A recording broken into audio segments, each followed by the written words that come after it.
Good morning to you. One thing we know is that the voters notice and deeply dislike accusations of shady, disreputable behaviour by MPs, what these days the headline writers simply call sleaze. They hated it during the final period of John Major's government. They hated it when the MP's expenses scandal broke under Gordon Brown, and initial polling suggests they don't much like it when they read about Boris Johnson's botched attempt to change the rules and save one of his MPs. Sir John Major has accused the current Prime Minister's government of being politically corrupt. No love lost there, of course. So, is this a truly dangerous moment for Boris Johnson, or just another quickly forgotten flurry of negative headlines? This morning, we will try to find out.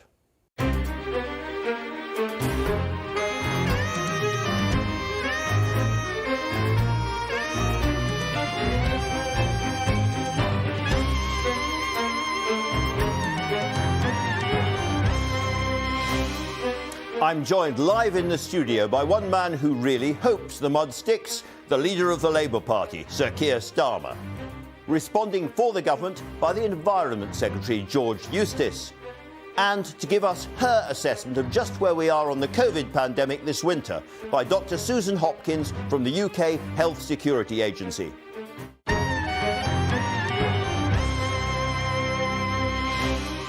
Oh, and a man who knows all about bending the rules, the tycoon Logan Roy from Succession, in the shape of actor Brian Cox, whose new memoir covers his fine career of stage and screen and his current support for Scottish nationalism.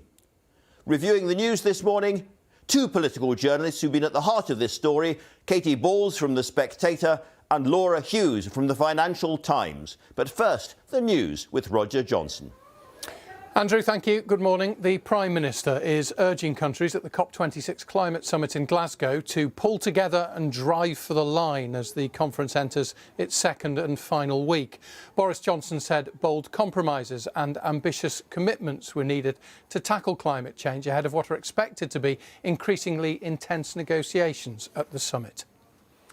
Police in Texas have opened a criminal investigation after 8 people died at a music festival on Friday. Dozens more were injured in the crowd surge on the opening night of Astro World, which had been organised by the rapper Travis Scott. The dress which the singer Amy Winehouse wore for her final performance is set to fetch around £14,000 at an auction today. The singer wore the dress at a concert in Belgrade a month before she died in 2011. Some more of the Grammy Award winners' belongings will also go under the hammer, with all proceeds going to the charity set up in her name. And Norwich City have won their first Premier League match of the season, but the smile was wiped from manager Daniel Farke's face just hours later after he was sacked with his side bottom of the table. That's it from me. The next news here on BBC One is at 1 o'clock. Andrew, back to you. Very many thanks for that. And now, as you would expect, to the front pages. And the Sunday Times has a new angle on the so-called sleaze story. New Tory sleaze row as donors who pay £3 million get seats in the Lords. They've looked back at who's got seats in the Lords and what they did before. And the short answer is be Tory party treasurer and give the Tory party £3 million and you will get a seat in the House of Lords. We'll talk about that, of course, in a moment. The Observer, Johnson's sleaze crisis deepens amid pressure on COVID deals. The Sunday Telegraph is looking forward to what's going to be the next big political story, I think, which is the row between the EU and Britain over the Northern Ireland border. UK to ditch £15 billion deal if Brussels goes hostile. There's a general thought that Brussels is going to go very hostile if this happens. And finally, the Mail on Sunday, different like no booster, no hassle-free foreign travel. The government tightening up on boosters, a big problem for the government and for the country about the take-up of COVID boosters at the moment. To review those papers, Katy Balls and Laura Hughes. Welcome to you both. Laura, I was mentioning the Sunday Times story there. It's more a kind of collation and analysis of information rather than absolutely hard new facts, isn't it? Yeah, well, we knew that there was a pattern of the government handing out peerages to those who have given the governing party a lot of money, and obviously it's been the Tories for a number of years, and so we've seen a number of party treasurers finding themselves in the House of Lords. And the point this piece makes as well is that there's correlation between the amount of money that was given but also a lot of these ex-treasurers don't seem to be making huge contributions. They don't speak much, to do the they? House of Lords. And that's the whole point. They're meant to be put in there because of their business, political experience, their nous, and clearly that might not be the case. There have been rumblings about who gets into the House of Lords forever. I mean, you know, Lloyd George after the First World War and Maundy Gregory and corruption and so forth. It's been a story that goes on, and yet nothing ever seems to change. No, and, well, when you have the governing party in a position to offer out perks like this to loyal donors, you can understand why they might not want to change the rules, because they're getting lots of money and that's supporting their political objectives. So perhaps that's why it hasn't changed. But in the light of what has happened this week, it's a sort of another example. Now, Laura, I said right at the beginning of the show the Tories noticed this kind of thing. Am I right or am I wrong? Well, it's mixed. So the Observer have a poll that do show the PM's ratings at an all-time low. But overall, the Conservatives are still polling as the most popular party, despite after all this, everything that's happened. But, you know, I do, you know, just from talking to people, I think the last week has actually cut through. And it was a really techie, complicated story at the beginning, and then it became really simple. It became about Tory sleaze and the party in power changing the rules at the last minute to save one of their own. And that did make a difference. But who knows, the polls don't suggest it's made a massive difference. Katy, if it cuts through, if it causes problems for the Prime Minister long term, it's probably partly about how Tory MPs themselves regard all of this. Is there any evidence that they are as angry as some of the papers have been reporting the last couple of days? Yeah, I think there is evidence. I think it's been an awful week for the Prime Minister, and I think where we're going to see it most immediately is in terms of the mood in the Parliamentary Party. You have Tory MPs quite spooked by the mail they've been getting, going into their inboxes. They say it's not quite Barnard Castle levels of anger, but it's pretty close compared to emails and scandals. letters, not the Daily Mail. Yes. That too. Yeah, all coming through. And then I think that what we're hearing and what you can see in some of the papers, such as this item in Anna McClover's diary in the Mail on Sunday, is how difficult is party management going to get. She quotes a message from Philip Davies, who I think has always Tory been seen MP, as but quite on the right of the party. And quite independent-minded, but he makes the point, you know, that he voted with the government, wasn't particularly happy about doing so, but then the party overturned that decision and said it made him look like a fool, so good luck with any free line whips in the future. He's simply saying, I'm not going to do what you tell me in the future. That's quite a moment. Exactly, and even though I think Philip Davies is seen as more independent-minded, it's something I'm picking up from MPs too, in the sense that the few Tory MPs who've come out with, well, probably is a stretch, but, you know, okay this week, are those who ultimately rebelled, ignored the government. In the case, for example, of Angela Richardson, lost her job as a PPS, then was reinstated, is not really sending a message, even to those on the payroll, that you should be listening to what the government is saying if they can't even guarantee they're going to go forward with that.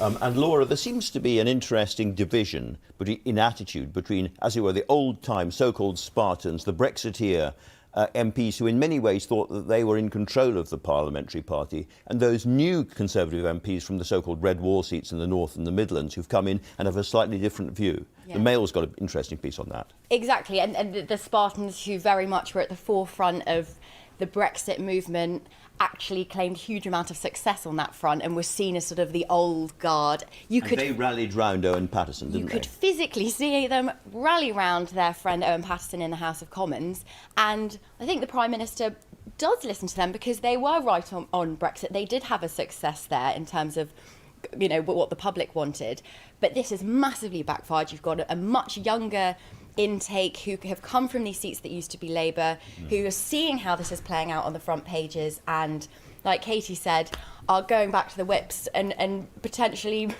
they might refuse the government order in the future. They're going to have to go with their own gut instinct because their voters are watching them. So, Katy, where does the Cabinet sit in all of this? Because you would have thought the Cabinet would be the kind of fail-safe mechanism that would stop the government getting into these kind of troubles in the first place. I think the absence, looking at the papers when it comes to where are the Cabinet, you have a few anonymous, angry briefings, but I think it just points to the fact that part of the reason this has caused such a stink this week for Boris Johnson is it is touching on previous worries that ultimately Number 10 do not consult really anyone outside Number 10.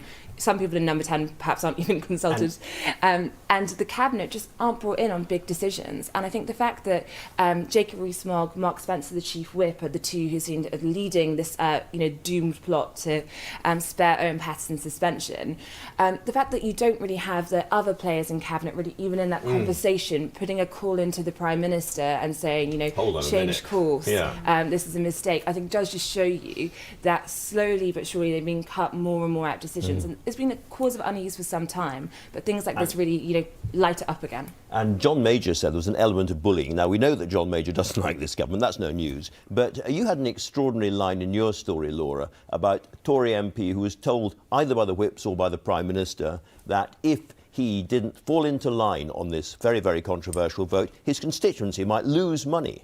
Well, yeah, and we spoke to a number of MPs who are currently asking the government for lots of money for projects in their constituencies, and it was very much implied to them that you want to stay on the government's good side. And I think a lot of MPs took the decision, well, this is going to go through anyway, it'll create a bit of a stink, I might as well get some money out of it. And a lot of them felt I need to stay on the government's good side, and I've got to pick my battles. That's quite a threat. Let's move on to another big story for the whole country at the moment, Katie, which is COVID still. People are very confused about where we exactly are. There seems to be a general feeling that the booster vaccine programme is not going nearly as well as the first part of the vaccine programme. The rollout was lauded around the world and certainly here in Britain. This time round it's different. Yes, and the Telegraph have an interesting story, which boosters need injection of urgency after deaths of double-jabbed over 70s. And the piece is pointing to statistics from the government's own reports, but also the fact that if you compare our booster programme to places like Israel, could these lives have actually, been saved? Are they needless deaths because we have been slower this time around? And I think when you look at that booster programme, there's lots of questions about why is it different than the original vaccine rollout? What's going wrong? Is it because we're, back then, there's a real national effort, people are just, bit switched off? Or is it the fact that we've had some big, personnel changes, you've had people moving around, we have a new vaccines minister, you've had the number 10, you had the person who was in charge of the vaccines on the civil service side moved to number 10 to focus on domestic policy, only to then be brought back in the sign that they really were quite worried that this is falling behind. So organisational mess-ups is part of the story. And potentially people feel as though life is a bit more normal, so there isn't that urgency. There's no longer the before, fear factor. Exactly, whereas I think before people thought, right, life can return to normal if I get double vaccinated, and that's slightly gone because people are out and about as normal. And there's an interesting story, isn't there, about people in care homes who have chosen not to be vaccinated, now moving into the NHS. Yeah, and 1 in 10, which I was quite surprised about. And the rules change on Thursday, so you'll have lots of workers still refusing to get vaccinated, and the fear is that they'll just move into the hospitals and that they'll stay within the NHS and they'll just go where they're allowed to. And of course that's completely counterintuitive, because the whole point about vaccinating care home staff is that you protect the elderly. So sending them into places where people are vulnerable and ill, it seems a bit of a mismatch there, and it could be a huge problem. Okay. So we have talked about the two most important stories this morning. We haven't had time to get to the 1,376 other interesting stories in today's newspaper. Always, we say, buy your newspapers, and so to the weather. I'm one of those who no longer gets excited by fireworks, but I have been excited by some of the most glorious, bright November days in many, many years. At its best, this can be the most beautiful season of the year. More clear skies, please. Over to Matt Taylor in the weather studio. Matt, doesn't look very clear. I do have some brighter skies, Andrew, for you, but it can be the most interesting part of the year as well. Rather rough conditions at the moment out to the north and west of Scotland. This is Troia Beach on the Isle of Harris, and it's across Scotland where we've got some very lively winds at the moment, gusts 40 to 60 miles an hour, and some pretty rough seas set to push in towards Sutherland coast with waves maybe in excess of 10 metres in height. But it is going to be a day that quietens down. Fewer showers later on across northern Scotland, only 1 or 2 showers in the west. Most of you getting away with a dry Sunday, and you will get some of those clear skies, Andrew. There will be a little bit of sunshine at times too, although the cloud will always remain fairly dominant to the south and the west. Now, winds are easing down compared to what we've got this morning, but it'll still be a noticeable breeze this afternoon, making it feel cool out the sunshine, but 9 to 13 Celsius, that's around the mid-November average. Now, as you go through Sunday and into Monday, with lighter winds, clearer skies, Scotland, England and eastern Wales, rural parts and the suburbs could be prone to a bit of frost for tomorrow morning's commute. But in the west, Next weather system working its way in, cloud, patchy rain or drizzle to start the morning and temperatures on the rise. But it will be a chilly start to tomorrow morning across central and eastern areas with that frost around. Best of the sunshine in the morning, but rain spreading across Northern Ireland quickly and through the late morning into the afternoon through Scotland, northwest England, North and West Wales, staying driest towards the south and the east with some sunny spells just about holding on. And it's slowly getting a little bit milder again, but none of that sunshine, Andrew. Back to you. All right, many thanks nonetheless. Now, as we were hearing, many Tory MPs this weekend are pretty hacked off that they were pressurised into voting for a new disciplinary regime, which then, under pressure, Number 10 promptly abandoned. Many others simply feel the whole affair was handled incompetently. So what is the case for the defence? I'm joined from Glasgow, where he's at the Climate Change Conference, by George Eustice, the Environment Secretary. Mr Eustace, welcome. Can I start by asking you, do you accept that Owen Paterson was wrong to use his position as an MP to lobby on behalf of paying clients? Well, look, the report that was produced on this, did say that he crossed that boundary. I mean, it's a difficult situation because obviously MPs have interests, that's fine, and they can declare them and they can still go about their business of raising issues. And having knowledge about something and raising it isn't something that should be frowned on. But yes, this report did conclude that he overstepped that mark. Yes, the Standards Committee itself says this is an egregious case of paid advocacy. He has repeatedly failed to perceive his conflict of interest and used his privileged position as a Member of Parliament to secure benefits for two companies for whom he was a paid consultant. And you agree that was wrong. Can I ask you, when you voted to pause Owen Paterson's suspension from the House of Commons, did you know that he had behaved wrongly? I was aware of the contents of that report, yes, but I think the issue really was actually not about Owen Paterson. It was, should there be an appeals process? And I think what Owen Paterson's case had raised, and he'd made this point that he didn't really have a chance to defend himself, to explain things. There wasn't an appeals process. I think it's generally felt that in most walks of life, when you have these kinds of disciplinary processes, it's important as well that you have an appeals process. That's what the vote was about. But look, in the end, you can only take that forward with... Can I just jump in on that? Because you've just said that you voted against a system which had found Owen Paterson rightly guilty of breaching the rules of the House of Commons, and yet you voted to change that system. And I think a lot of people were saying, why? What's going on in this guy's head? No, we didn't. So the vote wasn't to reject. It was open to Parliament to do that, but the vote wasn't to reject the report that had been put together. The vote was to establish an appeals process so that MPs in the sort of position that, yes, Owen Paterson was in, but others as well in future, would have a right of appeal. And I think that's right. It's still an important objective to have due process here, to have a right of appeal.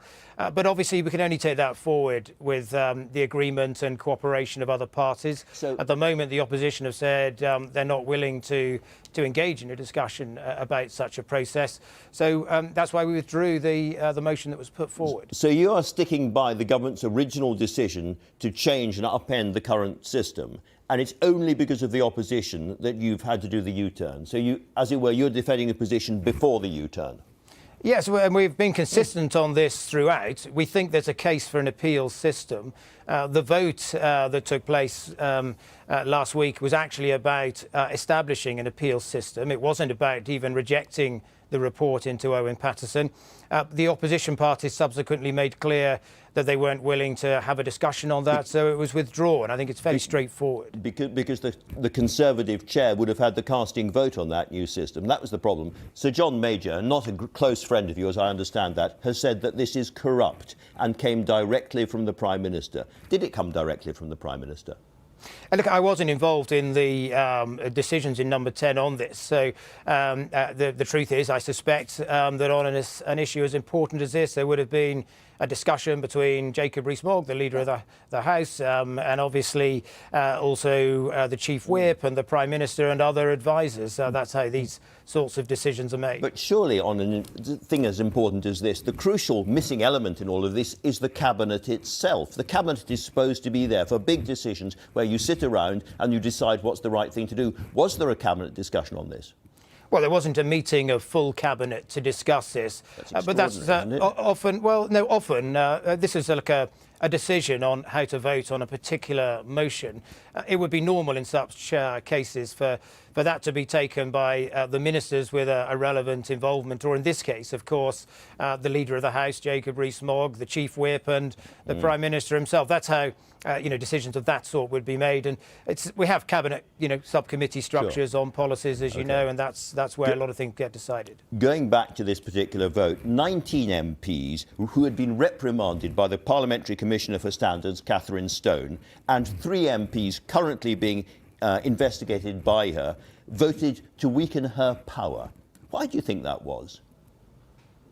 Well, obviously, if you're talking about the amendment that we put forward, yes, people were voting to establish an appeals process, and it may well be that weakened the case against weakened the power of the person who was investigating them. That's my point. Well, I don't think it's. I think it's very defensive for people to say that having due process, having an appeals process, weakens the authority of the original person that carries out the investigation. I don't see that. We don't say that in any other walk of life. If you were to have an unfair dismissal on you, Andrew, you'd have a right of appeal in some way. It doesn't undermine the authority of anyone. One of your colleagues went on national television to suggest that Catherine Stone should be considering her position. In other words, was on the way out. Was that a fair and decent way to treat a public servant who was doing her job? Well, look, what we were actually trying to do here is to establish an appeals process. So it's totally separate from that. And so, of course, you'd have the investigator in this, the Commissioner for Parliamentary Standards, who would carry out an investigation. But we do think there's a case for an appeal. It's obviously not going to be brought forward now without the support of the opposition parties. Let me just hover over Catherine Stone herself. This is a public servant who is doing her job according to the rule book, so far as anyone can tell. Your colleague, the business secretary, said that she should reconsider her position as a result of all of this. We know that she has received an enormous amount of hate mail, and it's reported that she is getting police protection. I just ask you again, is that a decent and proper way to treat a public servant? Well, I'm not sure exactly what you're saying about what the business secretary said. Our view is that there was a panel that looked at this, and obviously she makes recommendations that then go to a panel of MPs themselves to consider. There is a case for there to be an appeal process in that, since many people that have been subject to this process don't feel that they have a chance to give their account. That's what we were trying to do, is achieve an appeals process.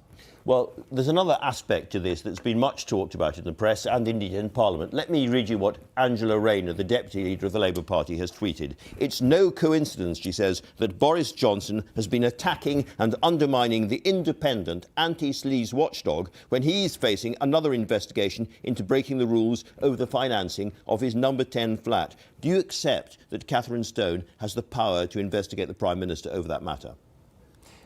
Well, look, she has the power to investigate members of Parliament on how these things go. The matter referred to about the refurbishment of number 10, that's obviously a story some months ago now.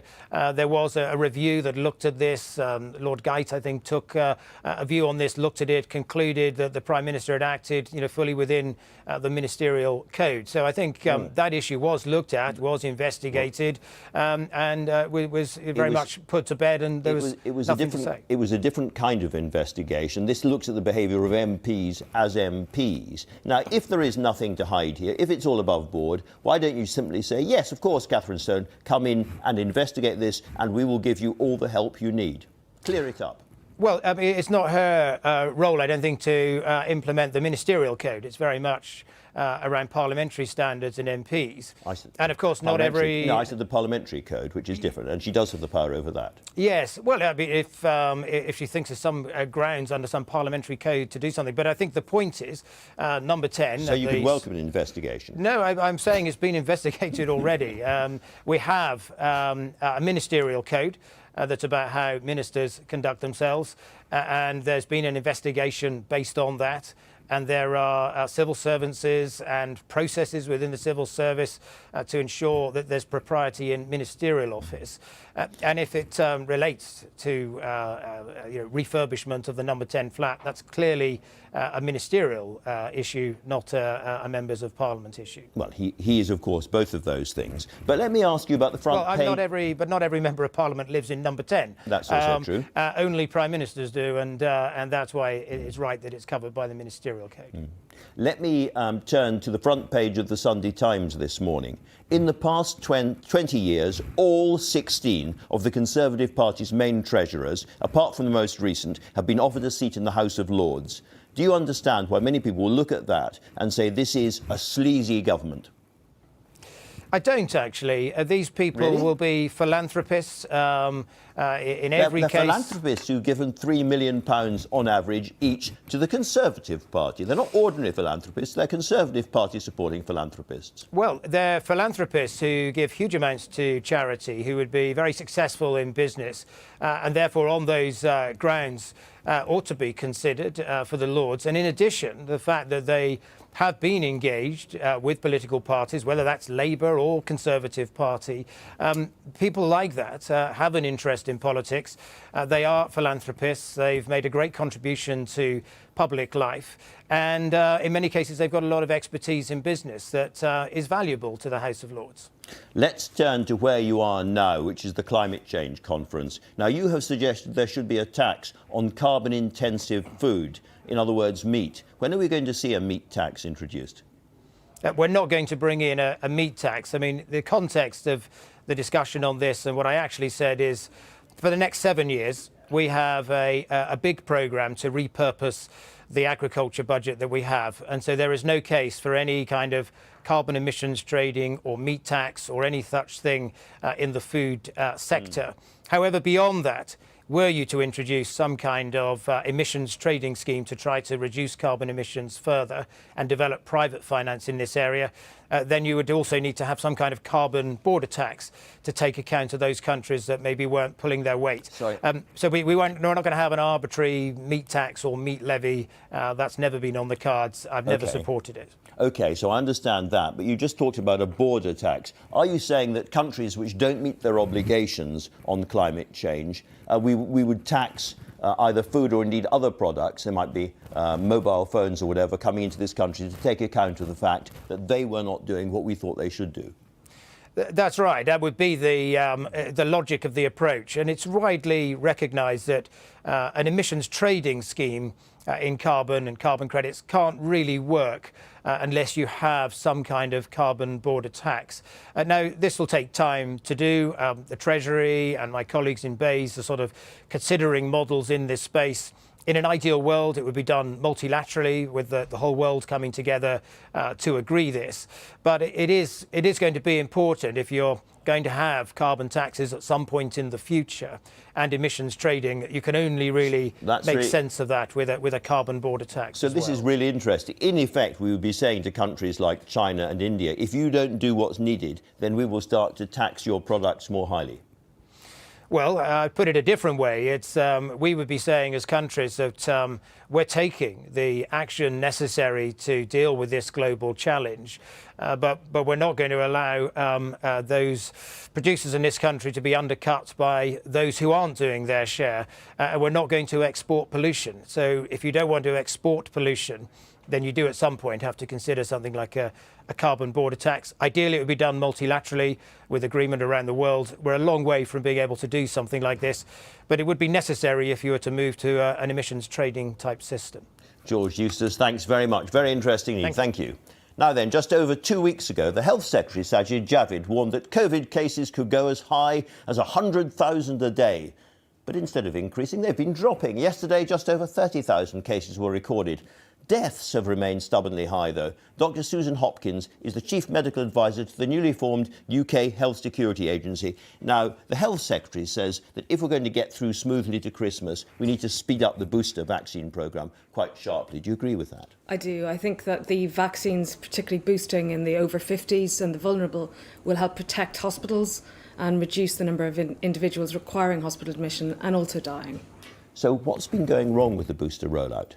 So I think, firstly, it's been quite good. There's over 60% of the population that are being offered boosters are taking it up. I think it's slower than we saw in the first round. I think that may be due to people thinking they're already protected, which is why we're giving a lot of public health messages about why it's so important for them to come forward for their third dose. It's also been made easier to get that third dose as close to 6 months as possible by releasing the vaccinations just after 5 months. And getting through a smooth winter depends on this going right now. I believe so. I think that we are seeing immune waning effects from the vaccine. We know that the virus is circulating at very high levels in our community. So unless people get vaccinated, we will have a long and difficult winter. As I was just suggesting just now, of course, the number of cases is no longer rising. It's plateauing. It may be going down. I don't know whether you think we're over the hump or not, but certainly the deaths are high. Yeah, well, firstly, I mean, our peak number of new cases diagnosed was on the 18th of October, with nearly 58,000 people diagnosed on that day in the UK. And from my point of view, we see about a 10-day to 2-week lag for hospital admissions, and you can see that's flattened off in the last week. That suggests we are past the peak. But that means we're at the sort of flattening at the peak, and then deaths always lag by another week or two, because that's always the last thing that happens in seeing it. Of course, we may be over this peak, but we could stay at a very, very high level like this, which will mean we have deaths that could be prevented by vaccination. So a slightly grim sounding but very important question: who is dying? So the people who are dying are the same people who have died all the way through. So it is particularly the older age groups, so the over 70s in particular, but also those who are clinically vulnerable, extremely vulnerable, and have underlying medical conditions. So I find this quite confusing, because they're also the people who've been most likely to be vaccinated, and indeed double vaccinated. We have very high levels of double vaccination among the elderly and most vulnerable. So how come there's still a large number of deaths in that group? Well, as we've mentioned, the immune effects wane, and what we see is that especially in the older or the vulnerable groups, those are the people whose immunity will wane the most. So if you're a healthy 30-year-old, then 2 doses will protect you for a longer period. And that's why those people need to come forward for their third dose as soon as possible. So back to the booster programme, are the people who are dying vaccinated or unvaccinated? So we're still seeing deaths mainly in the unvaccinated population, so even a very small number of unvaccinated, and there's still about 5% of that older age group who remain unvaccinated. But increasingly, because of immune waning effects, there are deaths in the vaccinated group as well. There was some other good news this week, of course. 2 new treatments, pill-based treatments, are coming in. Are those a game changer, do you think, to cut the death rate? So I think the first drug has just been licensed, molnupiravir, by MHRA last week, and that is great news, and it will start to be rolled out through a drug trial in the end of this month, beginning of December. As we don't understand how this drug will work as effectively in the vaccinated population, so this drug was actually, all the trials were done in the pre-vaccinated, and that will help us understand it at scale in the population. The new Pfizer drug is probably not going to be licensed until the new year sometime. It's very good news that they've closed their trial early because of such large effects, but it's still likely to be a couple of months away. All right. I suppose the thing hanging over all of this is the possibility of yet another variation, yet another kink and change in the virus. Are you watching for that, and have you seen any signs of a new variation? So we're constantly watching the virus, and we're constantly seeing mutations on the virus. That's what we would expect. We are monitoring variations that we think are important, particularly now on top of Delta, because Delta is really what's dominating everywhere. We haven't got one that we're particularly concerned about at the moment. We're not seeing anything make the step change like Alpha or Delta did, which were really hugely more transmissible. But we will need to continue to monitor that over the coming months. And this may be like flu, where we have to have an ongoing monitoring programme and change vaccines in the future. So is it possible that we're getting to the stage where the virus has, as they say, nowhere else to go? Well, I think it's very early in our living with this virus to say that, but we've definitely seen large changes in the virus over the last 2 years, and I think the changes are likely to be smaller and more incremental from here on in. All around us, people are going out doing their Christmas shopping and making plans and going to restaurants, still with masks on, still wondering about social distancing, still nervous. Could this be the last Christmas where we have to think that way? So I think this hopefully will be the last Christmas where we have to think that way. I think that we'll know much more when we get to the spring, and we'll know much more about the virus as time goes on. I do think, though, that this is going to be part of our endemic seasonal influenza and other respiratory viruses. And perhaps we need to learn from this to prevent and reduce deaths from those as well. Dr. Susan Hopkins, thanks very much indeed for coming in and joining us. Thank you so much. Now then, Brian Cox's career encompasses some of the finest Shakespearean performances of his generation, Tamburlaine in particular, as well as many major movies of the last 3 decades. He was the first actor to play Hannibal Lecter on the big screen, and he's now dominating the small screen in HBO's hit series Succession. As a Lear-like media magnate, Logan Roy, he heads up a totally dysfunctional but horribly compelling family. Brian has just published his autobiography, and I'm going to talk to him in a minute. But first, here's something we found in the BBC archives, which shows him alongside one of his personal heroes. You've come late to the banner of Scotland. Must I wait further upon you? The magnates of Scotland in council, in the name of John, our king, now held in duress, are agreed that Sir Andrew of Murray and Sir William Wallace will be leaders of the army. Well, of this that kingdom. already. We must be acknowledged guardians in Custos Regnus. No, my son. Such arrogance does you It no matters credit. not what you call us. We are what common men have made us. And as such, we have addressed the powers of Europe. Powers of Europe, Jesu. Aye! In his holy name. A little touch of Logan Roy there, I felt. God, where did that come from? The archives. We have big archives here. That's 100 years ago. Absolutely. And Fulton Mackay, one of the very, very many great actors you've worked with over the years, Gielgud and so many others, Leonard Rossiter. Yeah. But Fulton Mackay said something, it comes up again and again in your book. He said, it's not about being a star, you have to be an actor, not a star. And just explain to us a little bit about the difference between the two. Well, it's you know, when you're young, you are hostage to your ambition. You want to do certain things. You want to be somebody, and that's par for the course. But Fulton always used to say, Brian, don't worry about being a star. And this was the important bit. Just say your prayers and be a good actor. And it was the best advice ever, because it meant that I just concentrated on what I had to do, which was be a good actor. Now, you grew up on the streets of my hometown, Dundee. You had a very, very tough upbringing in many, many ways. You had to fight your way through. Just tell us a little bit about that early period in your life. Well, my dad died when I was 8, and he had problems. He was a very generous man, very kind man, very thoughtful man, and he invested the money he made during the war, because he had a grocer's shop, so it was quite successful, and he invested it in a business, and he never saw it again. He lost all the money, and then he developed pancreatic cancer, and within 3 weeks of his diagnosis, he passed away without a will or anything. And my poor Ma, she always said to me when I was a boy, she said, "Remember, Brian, charity begins at home." And just the other night, I found this letter from my mother, which is very moving, talking about my dad and the little differences they had. And it was difficult for her, but as a result, she felt guilty, she felt confused, and she had a massive nervous breakdown after my father died. So to what extent was throwing yourself into acting, as it were, an escape from the problems of family and... Well, it was always there from when I was a wee boy. My dad used to put me on the coal bunker at the age of 3, and I would do Al Jolson impersonations at New Year, you know, and I always remember the sensation of the people in the room. That was what really drove me on to be an actor. It was this sense of community and harmony, and I just thought, wow, this is. I mean, even as a tot, I got it, and then I decided that's what I wanted to pursue. We're talking about family. Let's talk about the Roy family for a moment. I think the first thing you asked when you were given this possibility was, does he love his children? Absolutely. And that was absolutely crucial. Let's just have a little look at a little moment of Succession when he's with his daughter, I think, Shiv, we're going to see. So yes, I fought for you and your brothers, but you will not find a piece of paper that makes you ashamed of me, okay? Well, the government does have an unbelievable amount of leverage at its disposal, Dad. The law? Yeah, the law. The law is people. And people is politics. And I can handle the people.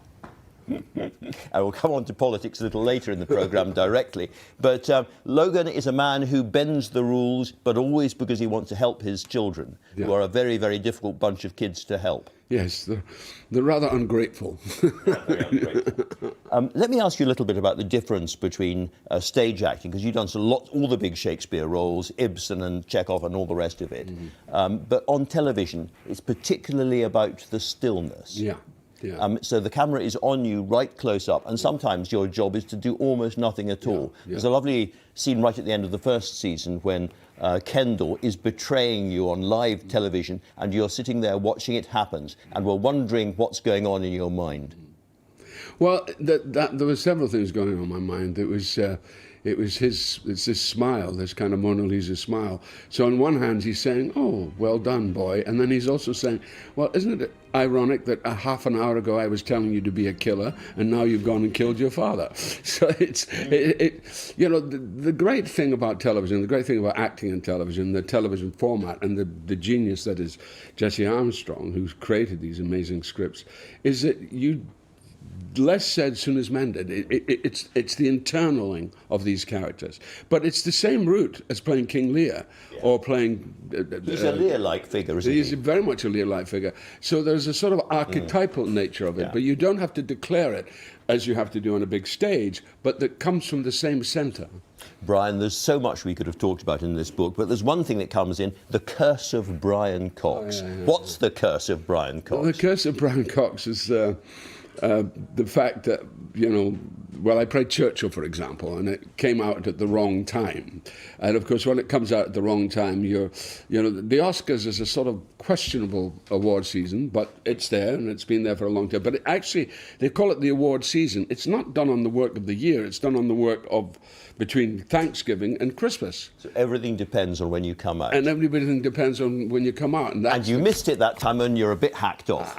I was very hacked off. Very hacked off. Brian, we'll talk about politics in a moment. For now, thank you very much. Thank you, Andrew. Indeed. Now then, Succession, a Sky exclusive, is available on Sky and on Now television on Mondays at 9 p.m. and on demand. The job of being leader of the opposition is a weird one. Yes, you have to try your best to make the political weather, but you're also waiting around endlessly for the moment the government makes a major mistake. Sir Keir Starmer is with me now. Morning. Good morning to you, Sir Keir. Let me ask you first of all about the Owen Paterson business. The government has made a mistake. It's admitted it's made a mistake. It's changed course. Surely that should be the end of the matter. Well, I think that's a bit of an understatement. Owen Paterson was lobbying the government on behalf of a company that was paying him hundreds of thousands of pounds, and he was rightly found guilty of that. That's been outlawed for a very long time. Along comes the Prime Minister. Instead of upholding standards, he orders his MPs to protect his mate and rip up the whole system. Now, that is corrupt, it is contemptible, and it's not a one-off. This Prime Minister has form, he has pattern. There are so many examples. Priti Patel, the Home Secretary, was found to have breached the ministerial code. What happened? She stayed. The advisor had to go. The Electoral Commission started looking at the government. What happened? The government's trying to clip its wings. And now there's been this outrageous undermining of Catherine Stone, the independent commissioner, in this very case. It's a pattern of behaviour.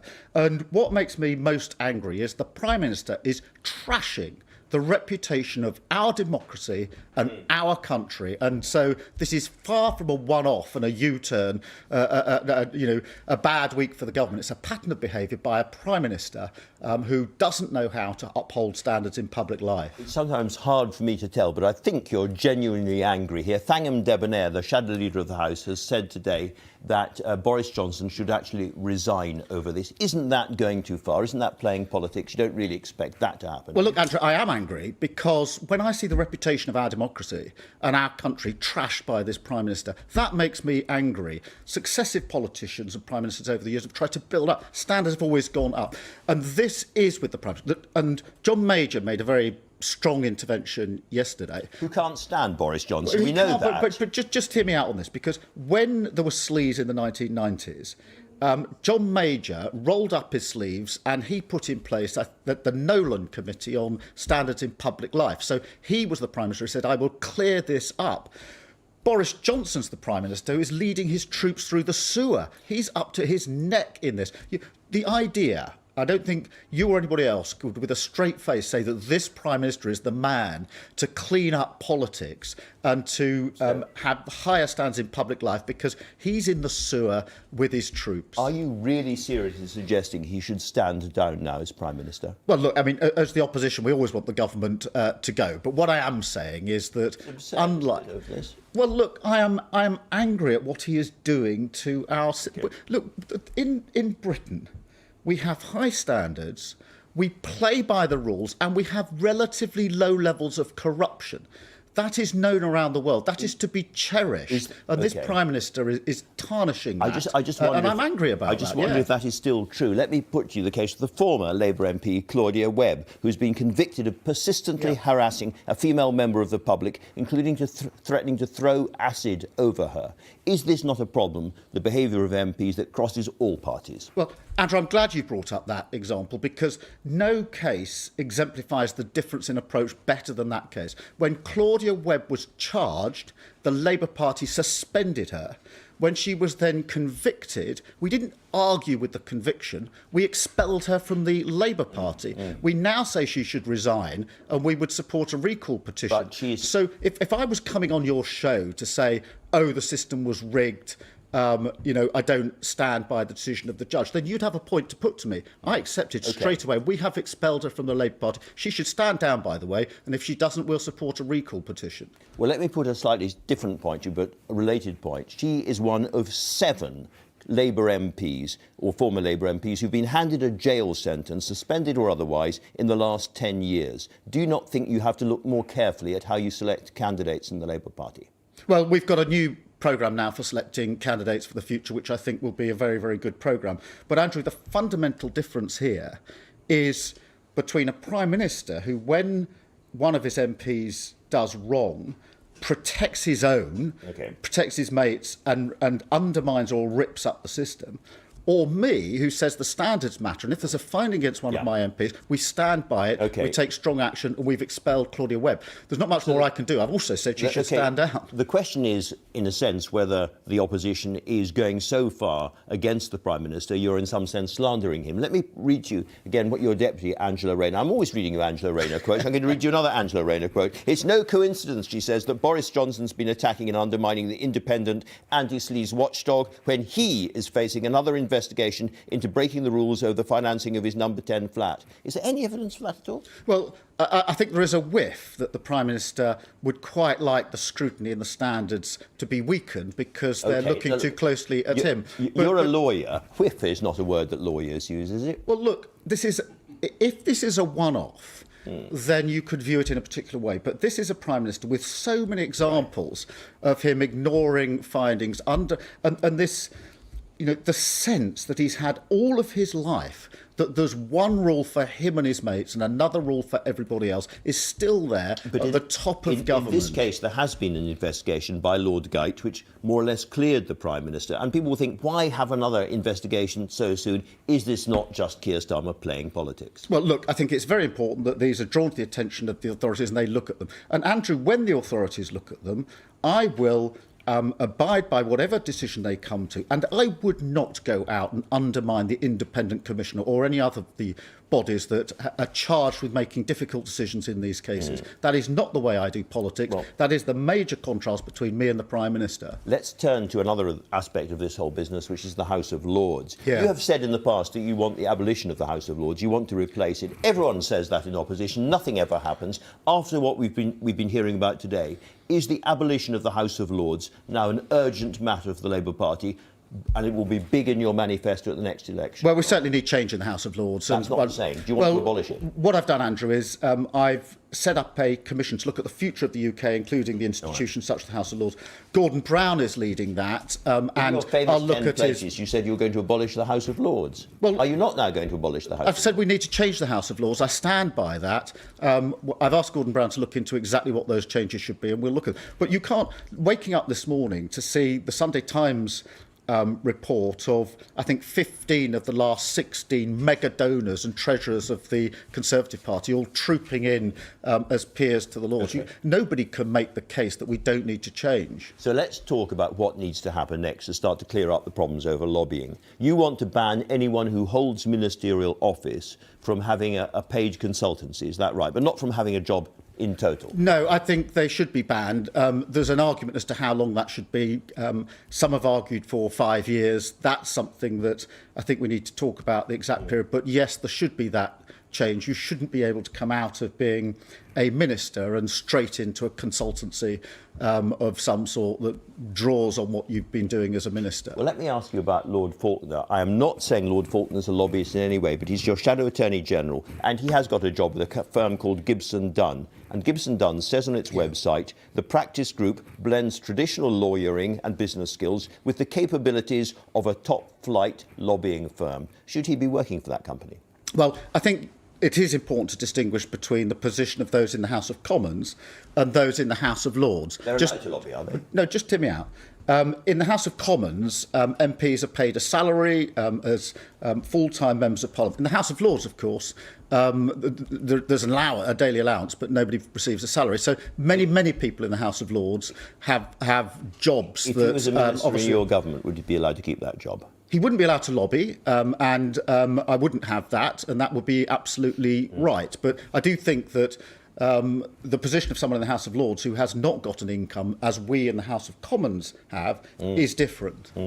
Your predecessor, Jeremy Corbyn, wanted to ban all MPs from having a second job. Are you in favour of that? And if not, why not? Yeah, I mean, in the Labour Party, on consultations and directorships, etc., we've been saying for many years that they should go. I think Ed Miliband forced a vote on this back in 2015. So consultancies. We went a step further in 2019 to say no second jobs with clear exemptions. And I think everybody can see there's a world of difference between Owen Paterson on basically a retainer of £9,000 a month accessing the government, and someone like Rosanna Allen Khan, one of our MPs. The doctor. Well, she works A&E shifts in a local hospital and did so during COVID. And I think most reasonable people would say, well, there's a distinction to be made there. But what we said was, and the principle is right, no consultation being a long-standing consultancy has been a long-standing position of the Labour Party. Let me turn to another story which is likely to become very big over the next couple of weeks or so. There is an expectation that the government is going to trigger Article 16 in the ongoing row of the Northern Ireland border. If they do that, and they feel they have no option but to do that, will you back them or not? Well, let's look at what the argument is all about. The central purpose of the protocol in Northern Ireland that we're arguing about in relation to Article 16 is there to ensure there's no hard border between North and South in Ireland. So it's very important. It's not a trivial issue. The argument is about the protocol that the government themselves negotiated. So they now complain they don't like it, but the Prime Minister negotiated it. Now, all accurate, all history. I just want to know, will you back the government if it triggers Article 16 or not? I don't think that triggering Article 16 will resolve the dispute in relation to the protocol in Northern Ireland. That isn't in the interests of the communities in Northern Ireland or businesses in Northern Ireland. What is in their interest is resolving the issues. Now, because of the way the protocol was drafted and because of what the Prime Minister signed, it is perfectly true that there are checks from Great Britain to Northern Ireland. We want to reduce those. Said that's not the way forward. You said no. That's not the way what forward. I've said, Andrew, so he's is now trying to get rid of them. So I'm just wondering why you wouldn't back him. What I'm saying is, don't rip up the protocol, because that has that very important central purpose, which is to protect the no border in Northern Ireland. But, a veterinary agreement, there are ways forward that we've suggested would reduce those burdens between Great Britain and Northern Ireland. I want to see both sides sitting down and resolving this. There's a little bit of me, Andrew, I'm afraid, that can't help thinking that the Prime Minister is constantly trying to pick a fight on things like this, so that he hopes people don't look elsewhere in the forest, which is things like the Owen Paterson affair. So let me ask you about Brexit more generally. The OBR, the Office of Budget Responsibility, predicts that Brexit is going to cost us 4% on growth over time.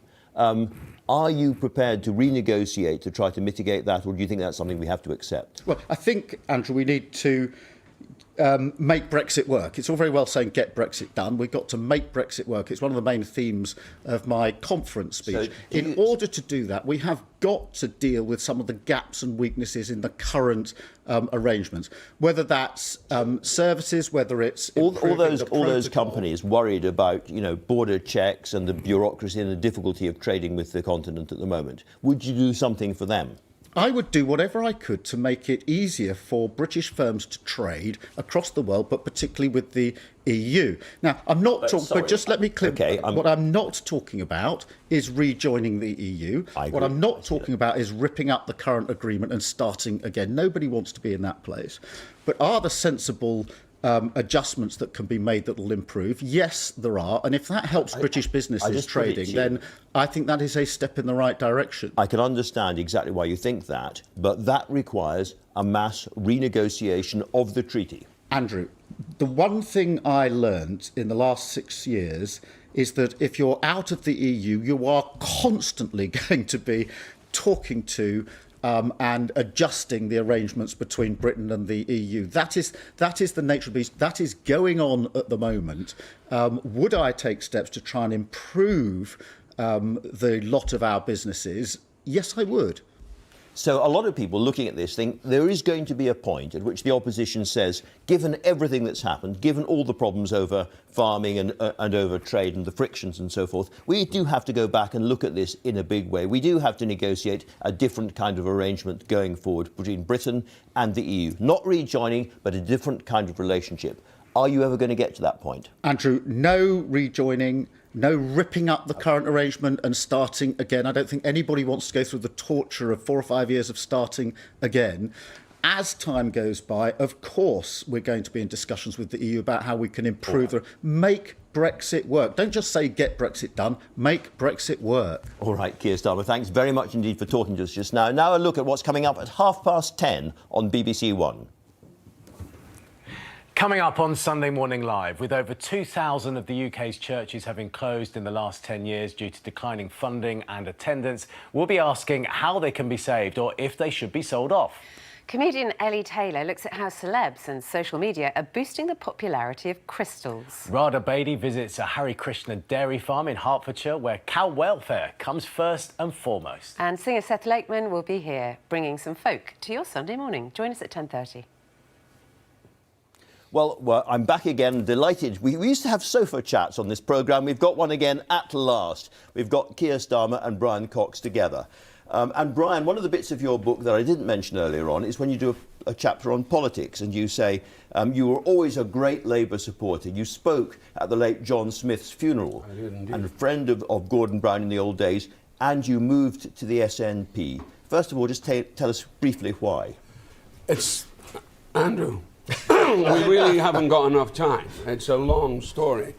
And it comes really down to what I thought was a failure of social democracy, particularly around about 2012, 2010. Also, the Iraq War, that affected me. Blair's hubris affected me. And I saw the party going in a certain direction.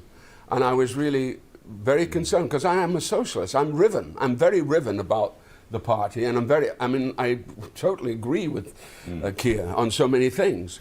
But my country was produced for long enough, time and time again. We voted 62% to stay in Europe, and we were ignored.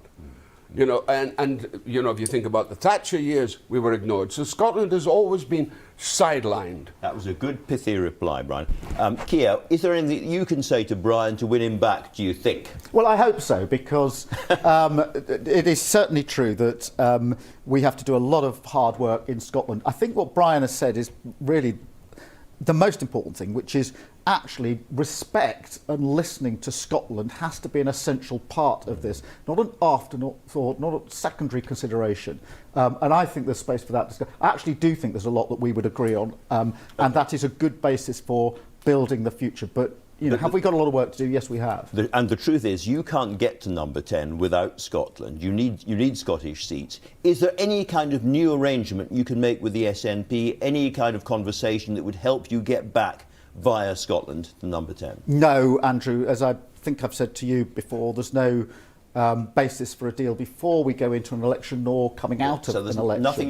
Nothing you can do to persuade them. I'm looking at Logan Roy here with a deeply unimpressed scout. You've got a smile back on your face.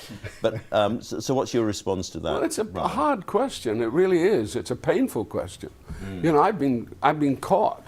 You know, I look at what happened in the north during the last election. I was devastated by that because I'm a socialist. Principally, I'm a socialist, but also I have to put my country first because I have looked at what's happened to my country and I'm disgusted by what's happened. And the penny only dropped later. I didn't, because I was young, I was ambitious, I was thinking about other things. I wasn't thinking about politics. And of course, I was the voice of Labour in 1997. I did all the ads, and I gave myself to it. But in the end of the day, Scotland is prime for me. A lot more work to be done. A lot more discussion for us. A lot more discussion. We're out of time. Thanks both very much indeed. That's all from me. And thank you to all my guests today, and of course to you as ever for watching. Until next week, goodbye.